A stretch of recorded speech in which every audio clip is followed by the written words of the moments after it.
दोस्तों, एक French philosopher हुए हैं जीन पाल सार्त्र। उनका कहना है कि मनुष्य जो है वो अनंत संभावनाओं का प्राणी है, यानी उसके अंदर इन्फिनाइट पॉसिबिलिटीज़ हैं। इसलिए किसी एक पहलू को देखकर उस पर निर्णय नहीं लेना चाहिए।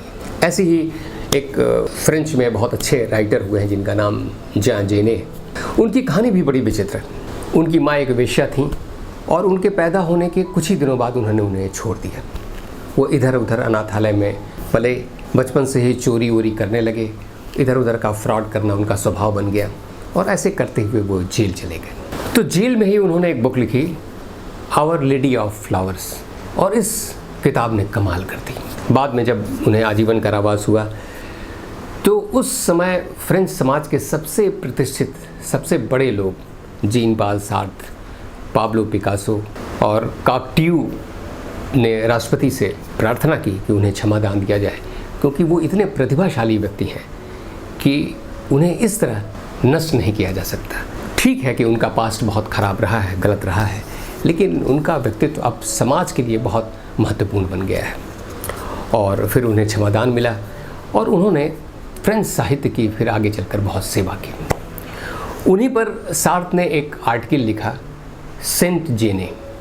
अब आप सोच रहे होंगे, एक व्यक्ति जिसका पास, जिसका पिछला हिस्सा इतना ख़राब था, जिसके बारे में इतनी सारी बातें कही जा सकती हैं, उसको सार्त्र सेंट जेने क्यों कहते हैं?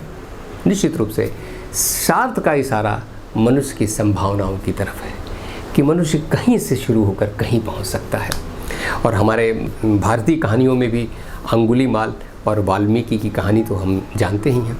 इसलिए किसी एक प्रोस्पेक्ट को देखकर ये डिसीजन ले लेना कि नहीं, ये ऐसा ही है, वो गलत ही है, वो चोर ही है, वो बदमाश ही है, वो गलत ही है, बहुत कुछ इससे इतर भी हो सकता है। हम जानते हैं कि उर्दू के महान शायर गालिब मदिरा के शौकीन थे और जुआ खेलना भी उनकी आदत थी। कर्ज तो पता नहीं कहाँ कहाँ से ले लेते थे। एक बार जब वो इस मामले में गिरफ्तार हुए और कोतवाल के सामने पेश किए गए तो उन्होंने बड़ी सुंदर सी बात कही। उन्होंने कहा कि कर्ज की पीते थे मैं मतलब शराब होती है, कर्ज की पीते थे मैं और समझते थे कि हाँ, रंग लाएगी हमारी फाका मस्ती एक दिन।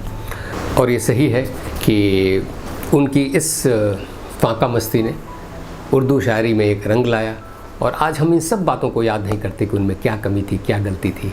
आज उन्हें हम महान शायर के रूप में देखते हैं। लियोनार्डो दा विंसी, जिन्हें दुनिया का पहला आधुनिक, फर्स्ट मॉडर्न मैन कहा गया है, आप सोच सकते हैं कि वो क्या नहीं थे।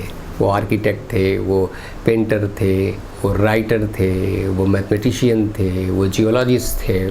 आप कह सकते हैं कि वॉट नॉट, क्या नहीं थे अपने समय में। वो वैज्ञानिक भी थे, पर वो अपने जीवन में एक अवैध, यानी एक बास्टर्ड चाइल्ड के रूप में जाने जाते हैं। तो क्या हम विंसी का मूल्यांकन उनके जन्म से करेंगे या उन्होंने जो कुछ इस समाज और दुनिया के लिए किया उसके रूप में करेंगे? तो दोस्तों, जब अगर ऐसा मसला पेश आए तो थोड़ा ठहरिए, ये सोचिए कि जो आप डिसीजन लेने जा रहे हैं, आप जो किसी का मूल्यांकन करने जा रहे हैं, उसके सारे पहलुओं को आपने देखा है कि नहीं देखा, आपने उस पर विचार किया है या नहीं किया है। क्योंकि कई बार ऐसा होता है, कई बार लोग हालात के शिकार होते हैं और हम उन पर इल्ज़ाम लगा देते हैं।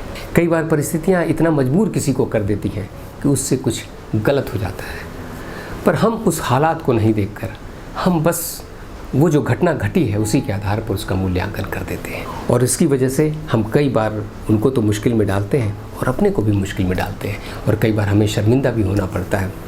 तो जो शायर ने कहा है कि लोग नाहक ही किसी मजबूर को कहते हैं बुरा, लोग नाहक ही किसी मजबूर को कहते हैं बुरा, आदमी अच्छे हैं और वक्त बुरा होता है। तो जब कभी ऐसा मसला या ऐसा मौसम पेश आए तो उम्मीद है कि आप हालात और इंसान दोनों को बराबर तराजू पर तौल कर ही अपने डिसीजन लेंगे।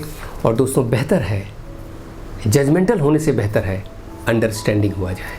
हम उस हालात को समझें, उस व्यक्तित्व को समझें और ख़ुद को भी समझें कि हम जो डिसीजन ले रहे हैं किसी पूर्वाग्रह से, किसी प्री कंसीव नोशन की वजह से हम कोई मूल्यांकन तो नहीं कर रहे हैं। हम किसी ईर्ष्या, जलन, द्वेष या घृणा की वजह से तो कोई निर्णय नहीं ले रहे हैं।